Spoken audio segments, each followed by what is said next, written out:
I want attacking purposeful football all the time. Now we're going to have backs against the wall and we're going to fight, and we're going to fight hard. You've got to show me all the guts and all the determination you've got in your body. You've got to inspire me. A marvellous kick. That's as good as you'll ever see. And Foot's player back in front. I don't know about you guys, but if I see one bloke walking out of here, give the pat on the back from people out there for a good effort, I'll spew up. From inside the centre square, Boyd kicked the goal. Boyd kicked the goal from inside the centre.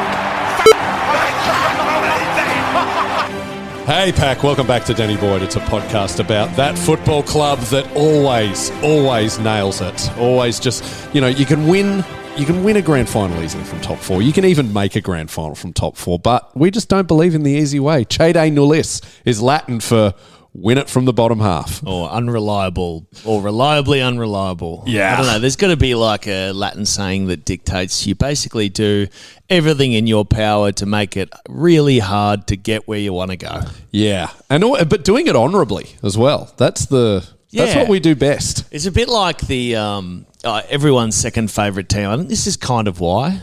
You know? Because they're like, they beat all the teams that we don't like. And then we usually beat them. And then we get to win. Yeah, it's actually very nice of us. Not sure it's nice for our fans, but anyway. It's definitely not, as two of them, as two leading prolific ones. So last time we spoke, Bont hadn't played 250 games. Or maybe he had. Libba hadn't. So we Bont was about to, yeah. We beat North. Any notes on that game? I mean, it was just a nice, easy win. Yeah, North are rubbish still. Yeah. You know what the worst thing about North is that, like, they've been bad enough they've been bad basically for my whole life except for that short run in the 15. Yeah, but they were all right, but they weren't, like, they're not a big enough club to hate. So I was like, it's all right watching Drew Petrie get a kick. Not a fan of Spud Ferrito after he tried to beat up Bont, and then Bont had about 40 touches on him, but Eddie had that 1 week. But I remember that, yeah. But I sort of have like a bit of it'd be nice to see them actually start to improve, because it does seem like they've got a lot of good players. But they do, and they've got a lot of likeable players, but I still remember, and most Dogs fans my age will remember, round 22, 1998, to whoever won finished on top, and it was an absolutely brilliant game, but North got over us by like 2 goals with it was less than a goal actually, but some couple of dodgy umpiring things. Emotions were high, so... I feel like the late 90s and umpiring decisions wasn't our era, No, especially not the MCG when we were kicking to the Ponsford end. That is absolutely true. Then we played Adelaide. Now, I've been in Japan. I watched this. I couldn't watch this. I had to get text updates from our dear friend Chaz Licciardello. And I was in that famous deer park in Nara, where the deer come up and they feed you. Apparently, they get quite aggressive. Don't go the wrong time of year. Well, that must have been it. Because I didn't see them. They got aggressive on a few people, but not me. And my theory is, because I was getting updates and, we weren't winning, I was giving off big, do not come near me, deer vibes. There's a massive deer park in Denmark that's a bit the same. And, imagine the amount of stories of kids just running around thinking that they're reindeer out of the North Pole and just getting run over, I think, basically. But I think it's mainly the wrong time of year with the wrong amount of tourists and getting a bit aggressive trying to shove spaghetti down their throats. It's probably not the way to go. Yeah. Did you watch that game? I don't think so. I think I was working at that exact time. Remind me, Friday night? It was a Saturday afternoon, 1 o'clock. They moved it to Docklands. Yeah, definitely working. All right. I was in Cavendish, of all places, down near Hamilton there. Lovely part of the world. Oh, yeah. It was a bit tricky to sort of keep up, particularly those WorkSafe days are very busy. But we were in touch most of the day, but we made it look a bit better than it actually was. Yeah. Gave everyone a bit of false hope leading into last week. The Brisbane game. Now, this one we both did watch. I watched. I want to say it's not jet lag because there's an only hour difference between here and Japan, but I did have to take an overnight flight with an 8-year-old sleeping all over me. I did not move for that 10 hours. No thanks. It's hell on earth. I watched the new Ghostbusters on the plane. That's almost a good film. But you actually watched it. You no one cares about my thoughts on the game. What went wrong? How did we lose that? Yeah, I don't know. I think it's sort of like the famous Danny McGinley. Well, what's our brand? Well, our brand at the moment. Don't give me David King's catchphrase. And our brand is not quite good enough across the board. You know, we've got a really strong sort of top 10 players, top 7 or 8 players. This is what people say, yes. And we just don't seem to get enough consistently out of either one or two of them or the remaining 10 players. People always gripe about the bottom 6. Yeah, and if you look at Brisbane and Adelaide in particular, like I think you'll find that if you look across the board, really hard to find anyone that's kind of on the edge of the team. Do you know what I mean? Like they'll have a couple of changes, but usually through injury rather than form. Yeah, it's really hard to find players who don't actually, role players are great. You don't want too many role players because that basically means that you've got a bunch of guys who aren't up to it, who are having to go and play a certain role to justify their position in the team. And we've got quite a few of those, I would say. Yes. And the problem with that is that it's all well and good if things are going your way, but when you need the majority of your team to be able to turn the tide and to get you back on track, we just don't seem to be able to do that at the moment. So it just feels like we're just like watered down. Is the way I would describe it. Diluted. Yeah, we just don't have that. With a cordial of footy clubs. Exactly. And there's cordial on the bench over there. We're not at full strength, if you will. And I think it's really frustrating for everyone. And let's be honest. The fear that we all have is a lot of those guys in that top bracket are older or are starting to get older. And so we're going, how do we thread the needle between getting these younger guys to take that next step, like some of them have, and keep those older guys at their premium level? Because if that sort of happens at the wrong time, we sort of end up going backwards, even though we get the improvement from the young guys at the You're right dead time. right. And we almost need it to cryogenically freeze Libba and Bont just for a couple of years, get some games into Darcy and all these kids. Yeah, what do you make of the Darcy's playing a different role and we don't like it commentary? What are they saying? So he basically plays too high up the ground, which they did. By the way, this is the exact same playbook they did with Aaron Norton for 2 years. Yeah, he's playing too far up the ground.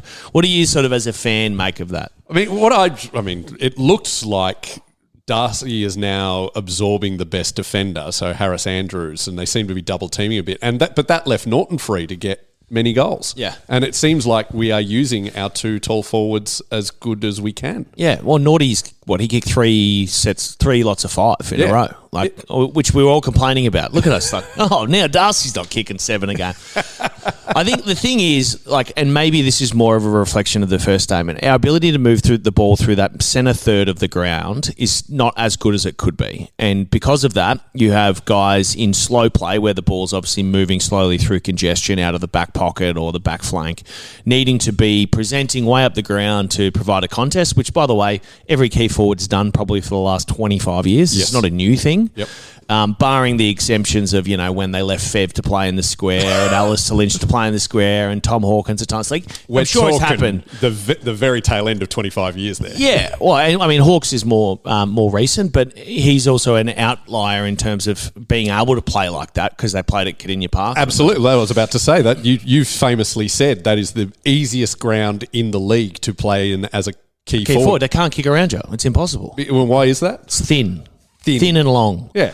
Because the wings are where, the likes of obviously the wingers and the midfielders love it because they can go and play around in the big circular part of the ground on the MCG and muck around with it so they can get their disposal count up whilst us big guys are just doing back-to-backs trying to get across the ground. And I think this is my point, that the key forwards have been asked to do this forever. The difference is that if we're playing well, that might happen on the half-forward flank.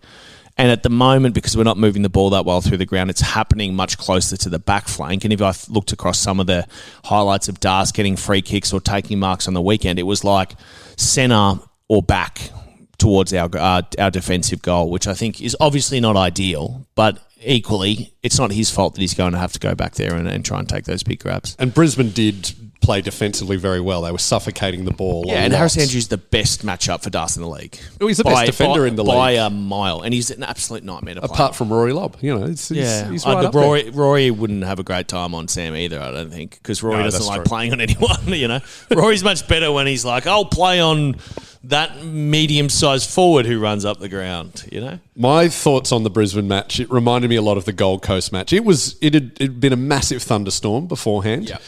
They play in those conditions 8 months of the year. We play 8 hours of the year. Yeah, which I think it's probably a bit overblown, isn't it? I'm not sure it's a thunderstorm 8 months of the year up there. It's definitely humid and moist. A bit slippery. In winter, it's as comparable as possible. But I think, to your point, what does happen up there is that as it ticks over sundown and it starts to get into night and dusk, it gets really slippery. Yes. Almost every night. So I think it was and we wouldn't have trained at night there. We would have trained during the day. No, but I think, to that point, if we're trying to be honest, it's been pretty slippery at a fair few different games down here in Victoria this year as well. We've had a fair bit of rain in the last couple of months for a lot of teams. Is it different though? Cold rain to hot rain? No, not really. I'd say it comes back to at the top level, players should be able to deal with sort of your 20% moisture levels without it really majorly impacting the game. They train for that. But if you do it more, because Brisbane really do it more, yeah, I suppose they're still going to be better. I think the problem. I think that we're better off saying that Brisbane played better, and that Brisbane are a better side than us at the moment than being as long as we keep that at the moment. Yeah, because we're running out of moments. Well, okay, all right. I'll let me go into my classic Danny McGinlay glass Premiership Cup half full. Yes, that was round 19. Yes, now 9 years ago. Do you remember what happened in round 19? Geelong. Yes. So that is Libba doing his hammy. That is, I believe, Lockie Hunter getting injured as well. No, Jack McRae. The week before. Dale Morris, Easton Wood. As well. Yeah, Dale either broke his back that week or maybe it was a week or two later. Easton Wood did his ankle either that week or the week before. Well, the week before was the Saints game back in 2016. That's the Jack Redpath and Mitch Wallace. Completely forgot they were back-to-back. What a horrendous few weeks. Man, and so I remember I did a thing on Triple M breakfast the next day, and I said to one of the producers who was a Dogs fan, I go, mate, we're done. Let's go for 2017 now. And she gave me grief when we won the flag. Remember what you said? Yeah, so now you can't do it again. Me. So what you're saying is we didn't have enough people get hurt on the weekend. Yes, that's exactly what I'm saying. That's why I was actually just at Whitten Oval with a crowbar, and I really hacked into James O'Donnell. I forgot he'd already injured himself, though. It was a waste of time.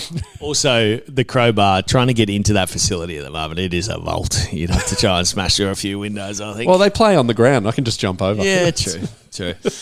I did see a bit of training. I've got some notes from Amateur Hour over what here. Is it? Wednesday.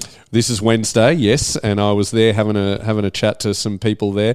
But all right, I thought Artie Jones's hammy. Mm-hmm. He's up for a test. I thought he was moving beautifully. Yeah, I saw him at the game a little while ago, a couple of weeks ago, whenever that was. James O'Donnell he went off early. Yep. Harms everyone was kicking to each other in some fast moving drills, some circle work, and he was spraying probably more than anyone else. Spraying the kicks, that is. It would have been windy as out there today. It'd have to be on the ground.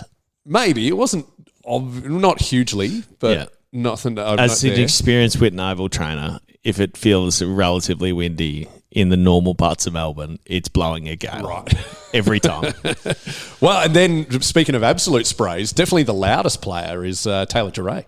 Yeah. Oh, good. Because I can see, people say he's definitely. He got another year, didn't he, Taylor? I hope so. I think he did.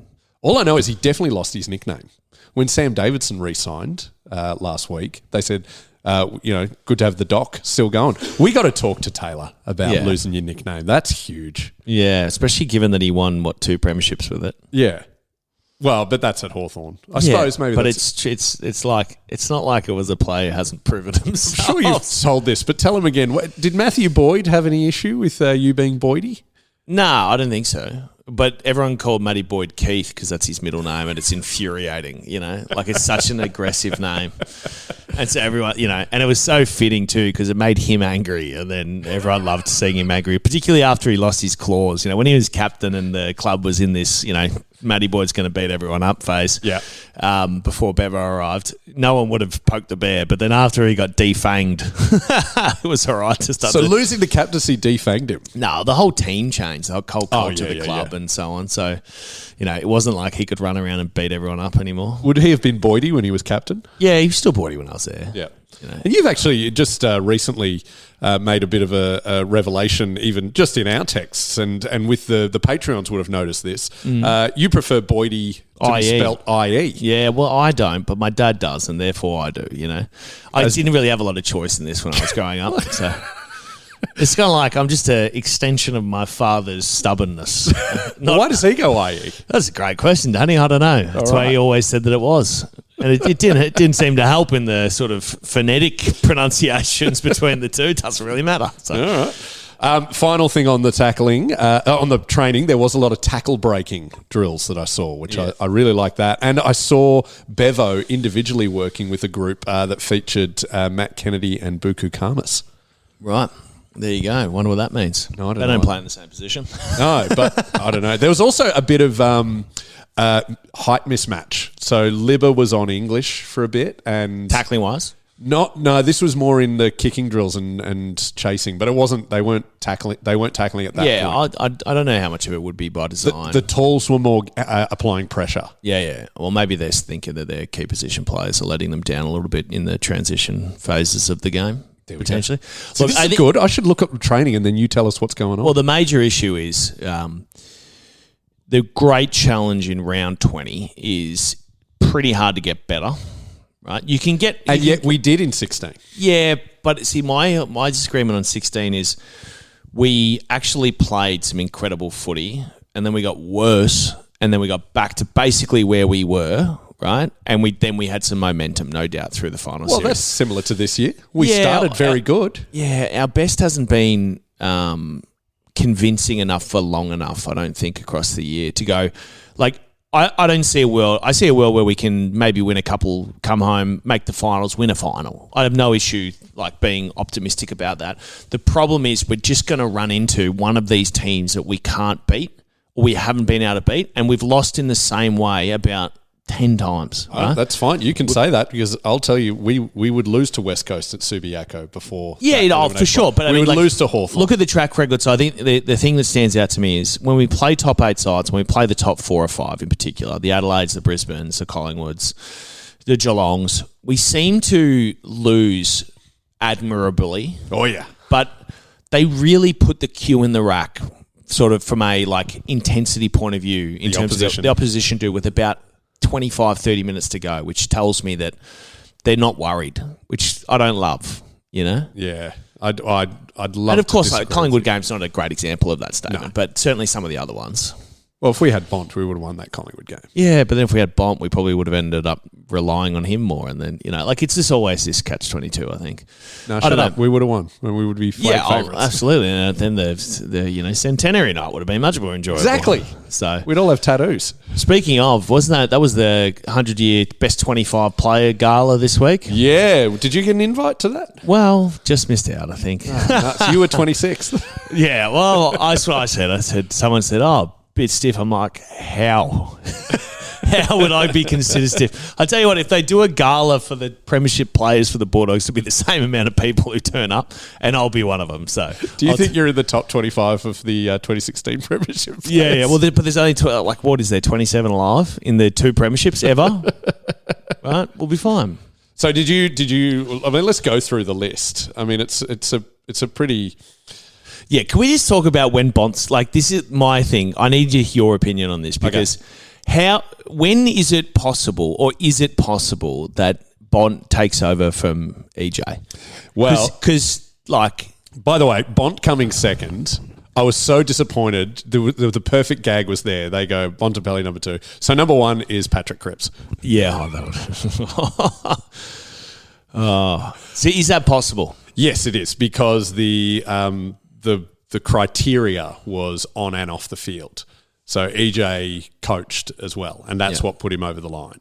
Right. And, talked up and then did media and always talked about the Dogs Right. on there, and then Victoria. No, I get that he's number one, but is it possible that Bont actually Totally. does? When Bont coaches us to that I second don't know. I three-peat. don't know if I see coaching in Bont's future, to be honest. What about media?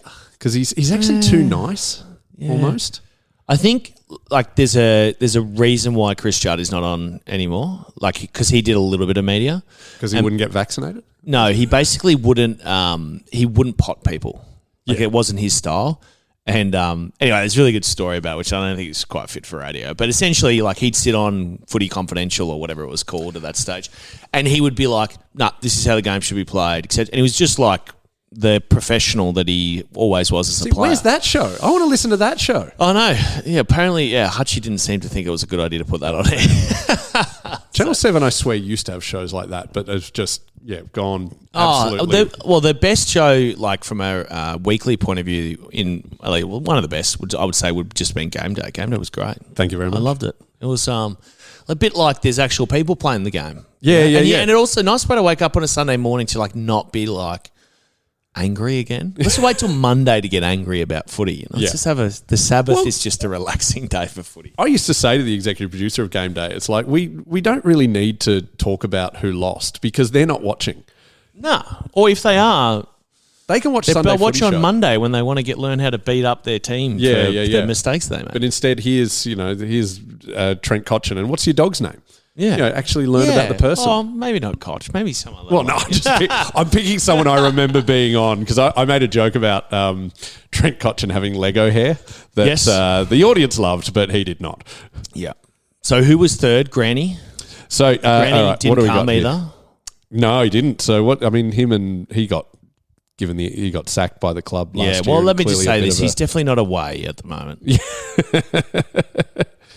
Which is a bit sad, to be Dogs honest. website, you are not giving me a list. You're giving me the long it's form. It's a bit sad, isn't it? The website or the... Oh, both.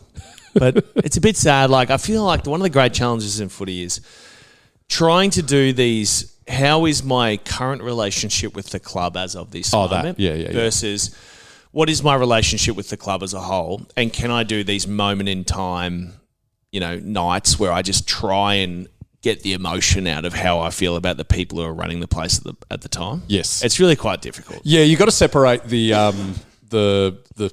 current staff from the. Yeah. It's like separating the government from the country. I still love America, but I'm not a huge fan of who's in charge at the moment. Yeah, it's like any big body of people, right? Yeah, but it is just. I've Doug always Hawkins didn't come to the centenary game. Because he was allegedly annoyed about something the club had done. Right. So he wasn't there. But then he was at this thing. But see, here's my thing. Doug's been at 7,500 things. So, yes, it was a big moment. But to him, he's probably sitting there going, it's not as big of a miss for him, if that makes sense. Do you know what I mean? As in, Granny's only just gotten out of the game. He probably hasn't had the chance to do, heaps of these different nights. Yeah. And then this is kind of how often do they do this? Once every 50 years or something? Yeah, I guess. Well, first time I remember it being there. Gary Dempsey, number 4. Yeah, loved Gary. I have no idea if it was any good. Obviously he was, but he won a Brownlow. Didn't he win 2? Probably. 1 or 2? I just love him as a person. He's the best. I don't think I've met him. He's like the scariest grandfather you've ever met. Really? He just speaks like this. He's got a voice of gravel. So he's the opposite of Kelvin Templeton. Yeah. I know we've talked about this, but I still can't get over how we're going to get him on very soon because he's written a book, written a novel. Yeah, right. He's really into art. When I met him at the centenary He's an interesting game, looking cat, if you think about it. Oh, so if you look at the team photo of the 25, it's an insane. He looks very that one there. Yeah, he looks very. Let's say very nutty professor was the way I sort of thought about it. God, well, it's hard to get it with the Bulldogs mobile website on there, but where is he? It's on the Instagram. Oh yeah. Oh, there he is. Yeah. Anyway, go on the Instagram and have a look and all that. Number 3 was Chris Grant, not there. You'd think Chris also has the awkwardness of his daughter's still playing at the club. Yeah. So he is still connected as a family. That's better or worse? I'd say it'd be worse because you can't have a clean break. The thing is, who decides these lists? That's also another question. It was a group, including including people from outside the club. Like Mike Sheehan was one of the deciders. Imagine how many of those Mike's voted on. I have to be like every heaps. club. Actually, you know what's fun? We talk about TV show. I love On the Couch still. Mike Sheehan's on the Couch. I think he was getting under Nathan Buckley's skin a bit. Yeah. If you just rewatch on Monday, Bucks seems to get annoyed at him. Mike has this follow-up. No, but come on, and then he just goes at you again if you haven't sort of fulfilled his desires from answering a question point of view. Good journalism. Yeah. Well, depends. He's not really doing journalism. He's supposed to be doing panel. It's supposed to be quite a collaborative panel. But those old skills die hard. And then Bont and then Teddy number 1. Look, hey, nothing wrong with that. I think that's how you do it. Yeah. Yeah. I think so. I don't know. It's I think you do it now and then you wait 5 years after Bont's retired and give him What will Bont do afterwards? I don't know. That is become a cafe mogul. He's actually a good chance to just drift off into the sunset, I reckon. Oh, and just be a legend. Yeah. They called him Bontempelli. He came. He won us a premiership. He opened the It's cafe. hard to imagine him as a retired person. You know what I mean? Yeah. What is it like being basically the greatest player in the club's history? Or I would argue. Well, because he's so nice, it's easy to just project anything onto him. He always toes the company line so well. It's hard. Well, that's actually probably a good segue. He obviously didn't toe the company line for the last 10 weeks. I wonder what those conversations were like. Because let me just say this: there was never a conversation where, in my head, Bont goes, "Yeah, let's just wait an extra 10 weeks for no reason." Right? Yeah, I agree. But remember your theory that I've just taken and used as my own. We were waiting for the bad losses to announce it. Yeah, no, I don't think it's that.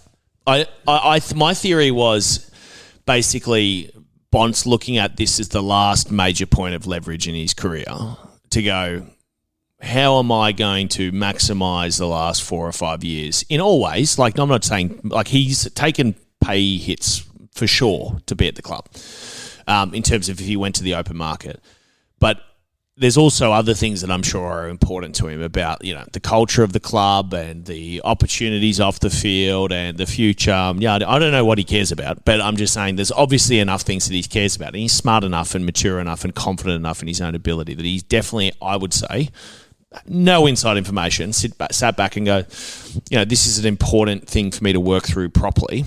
And I need to make sure that I'm basically, not cashing in is the wrong word, but taking full advantage of my position right now because I'm not going to sign a deal like this ever again. This is the last 4-year deal Bont's ever going to sign. That's true. Do you notice he was wearing the Arthur's Milk Bar shirts? Maybe they're like, well, you have to send 1,000 people a day to my milk bar. Whoever owns Barker's Cafe is going to be annoyed.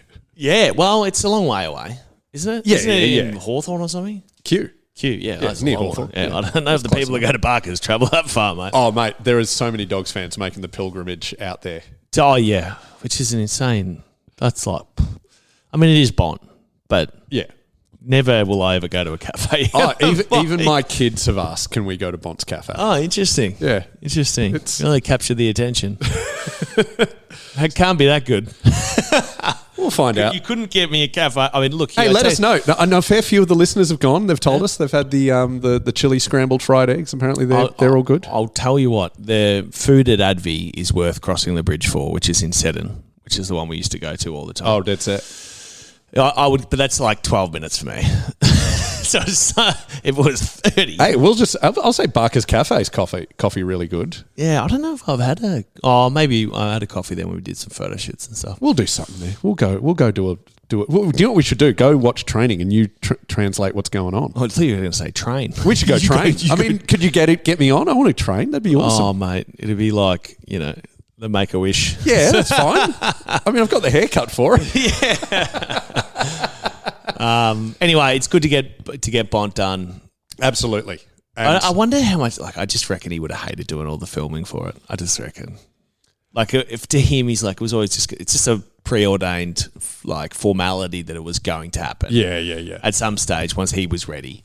I just spoke to Patrick, our media manager, and he went outside and he was signing the camera for the shot, and he said, a few Channel 7 journos just saw that and went, "Yep, cool," and then leaked it that he's re-signed. Perfect. Yeah, well, lesson for the That's future. how it works. But he's got to get used to it. There's a big announcement today that there's the Bont and the Bulldogs are going to be subject of a new documentary series on Amazon Prime by the makers of Drive to Survive. Yeah, it's like the equivalent of Hard Knocks for those of you who watch the NFL version. Very good. Very good. Sure. Hard Knocks is like they do. It's in the contract with the CBA to get, I think, 3 or 4 teams to do it. And if you finish in the bottom half, which is obviously not the case here, but if you finish in the bottom half, you can't say no if they pick you. This is in NFL. Yeah, in NFL. And you can imagine the production quality is like Drive to Survive is actually quite cheap to produce. Yeah. Because it's a lot of this, like talking with a dark background and interviews and that, which is quite easy to do. Yeah. And then they obviously have the licensing rights to use all of the footage from the races. And it'd be similar here, which means that you can basically build the storyline and all of the public footage that's available through Seven or Fox or whoever owns it at the moment. And then just do these one-to-one interviews and construct a storyline. It'll be great watching, for sure. Yeah, and because we need a sequel to Outsiders. Yeah, So but I think this will be. I imagine they'll do it as all of the clubs overlaid into one series. Is that how they're Probably. rather than sort of doing just a one club focus and then like it's not going to be separate episodes. They'll have different episodes. No. Have different 70% of the time it's focused on. Well, they did that one during the COVID year where there was West Yeah, Coast that's what and I'm thinking. It's Sydney not quite. It'll be more intertwined than Yeah, that. and we're the only Victorian club, which is very exciting. Right. So do you have the list of the clubs there? I know it's Brisbane. I know Yep. it's the Giants, and I dare say it's probably ones in other markets. So that would be the Dockers and the Crows because Yep. Port and West Coast can't make finals. Yeah, right. So they're going to pick the teams who are still in contention. And they only started filming last week, so Yeah, which again I think is good because basically they can just go and use the first 20 weeks of footage or 18 weeks of footage from the season to support their stories. Yeah, exactly. Yeah, It's yeah. why it's so smart. It's so you just sort of you make something that's 80% filmed into a whole nother 100% of product. You know what I mean? I wonder if they'll talk about Tim English because he is the. They haven't. It's sort of been overshadowed this week because of the Bont. Yeah, I re-signing, didn't. I honestly haven't even heard about it. Well, Tim English is playing his 150th game this It Friday. is also 150 is a funny one, isn't it? It is, yeah. Like hundreds are sort of, hey, good on you. Yeah. No, 100, 200s. I think hundreds is quite big. Hundreds like, oh, you've made it. You've established yourself. You Yeah. know? Never got there myself, but yeah. What was yours again? 50. I played 50. 50. Yeah, but 50 what? Don't you know this off the top of your head? I think I played 61 games total, but 52 with the Dogs. Oh, okay. Yep. Damn, you should have played 2 more. Just Yeah. 54. Perfect. True. I'll go back, come back for a couple of games. And I'll actually be out at Whitten Oval on Friday night as a side note. Really? What are you doing? Well, Tessa, my sister's playing against the Doggies in a pre-season practice match. You First one for the swing year. by Docklands afterwards, see the Dogs, men's. Well, you signed, honestly, to go to that game, to watch Essendon play at the moment, may be the hardest thing in history. Well, this is the good news. The Dogs are also playing. You can Yeah, watch I them. know. But I tried that against Richmond. Yeah, that was hilarious. Oh, I didn't think it was hilarious at all. Well, you want to watch good football. I want to watch us win. Dude, I We're tell you very what, there different. were you at the Richmond game? Yes. I got there at the end. Yeah. So let me just say this. There was a 35-minute patch in that Richmond game that was the worst football and most painful experience I've ever seen in my life. It was extraordinarily bad. So I don't think I'm popping in because I think the game's at 6. So what time is footy start? 7:40? 7:20. It's a bit of an Friday early one. night. Yeah. And talking of Tim English, that leads us into our gigs facts. Gigs facts. Danny asks the questions, and boy, he reacts. So sit on back and relax. Put on your thinking caps, because we're gonna do the gigs facts. Gig facts this week, Tim English will become the highest numbered 150 game Bulldog this week. Who is he overtaking? God. Highest numbered by, like, he wears number 44 on his Guernsey. Yeah, I get that. Oh, is it someone in my era? Yes, it is. 37? Were they number 37? Rourke Smith. Well, Rourke played a lot. He did. He didn't play 150. No. 150. Yeah. It's got to be a key position player. Nope. Oh, okay. Let's go well then. It's a high number, obviously. Just reiterating for the fans at home. But it's got to be less than 44. Correct. Obviously. Yeah. Correct. Yeah, you'll kick yourself. It's a great question. Thank you. That's why we love gigs. Author of the Bulldogs official history. We should get him on to talk about that book. We should. I picked up my copy about an hour ago. Oh, yeah. Well, after you read it. That's it. Look, I flicked through it. I got a mention, which I'm pretty stoked about. You got several more. Yeah, okay. I'm pretty sure. How do you make it the official history? Because the club authorises it. People agreed with it? Yeah. So some subjective perception of the history is subjectively agreed to. Well, this is by what we can ask gigs about. A bunch of subjects. Yeah. No, I'm all good with that. That's fine. I don't know. Tell me. Liam Picken, 42. Oh, of course, yeah. Yeah. Other high-numbered 150 gamers, 39, JJ and Libba Senior, 38, Dale Morris, 36, Brian Lake, 35, Caleb Daniels, Steve Krediuk, and Terry Wheeler. Pretty good, eh? Yeah. And do you want to know the highest jumper number that has never made to 150 games? Yes. Do you want to have a guess just because that's no the theme idea. of it? No, fair enough. Number 12. No Dogs player wearing number 12 has ever made to 150 games. The closest, Zane Cordy on 118. Wow. Yeah, he came through with very good facts. Yeah, amazing. Zane, only, he would have... I don't even know if Zane's got to 150 total. Yeah, Maybe I know how just it's going at St Kilda. Oh, I don't think anyone's going well at St Kilda. To be honest, I said this at an event recently, and I was just sort of like, it's a real shitty place to be at the moment. Yeah, being in a Ross Line team and losing. Ooh. Well, that's almost it for our free-to-wear stuff. I've got... I was in Japan. I can just tell you this, Tom Boyd. Never go to Japan. Too tall? You are too tall. Yeah, yes, yeah. and I don't mean everyone else. You'll have a great time. Yeah, they're very. The food is amazing. Is it what is it? They just look at you?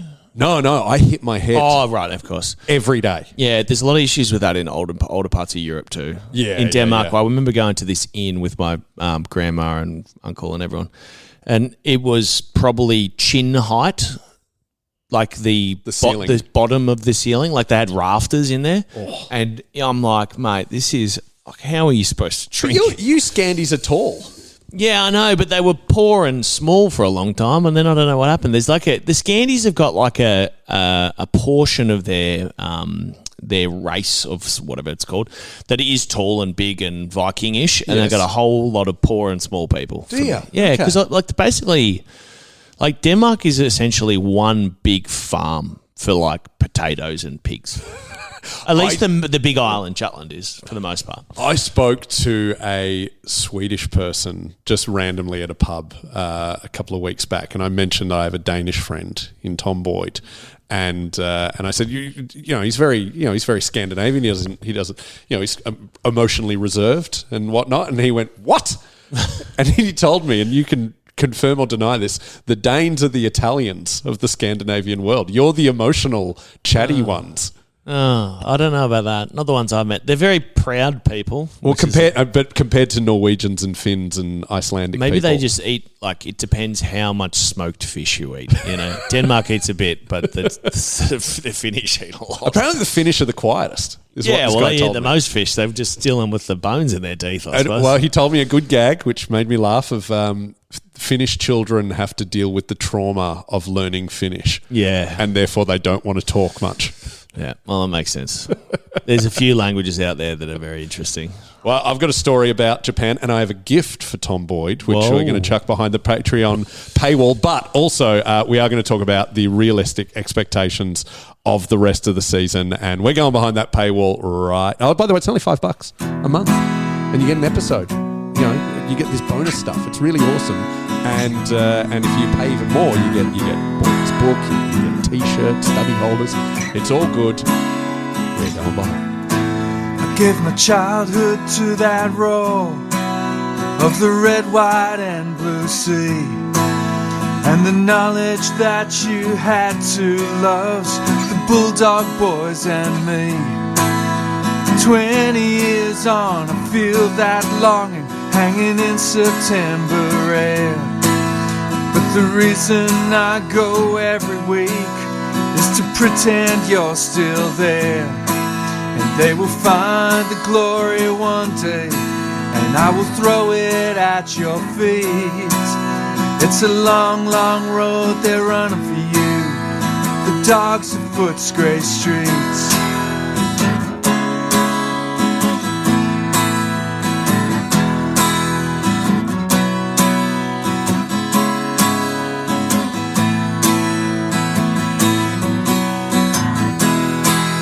It's a long, long road they're running for you. The dogs afoot, grey streets.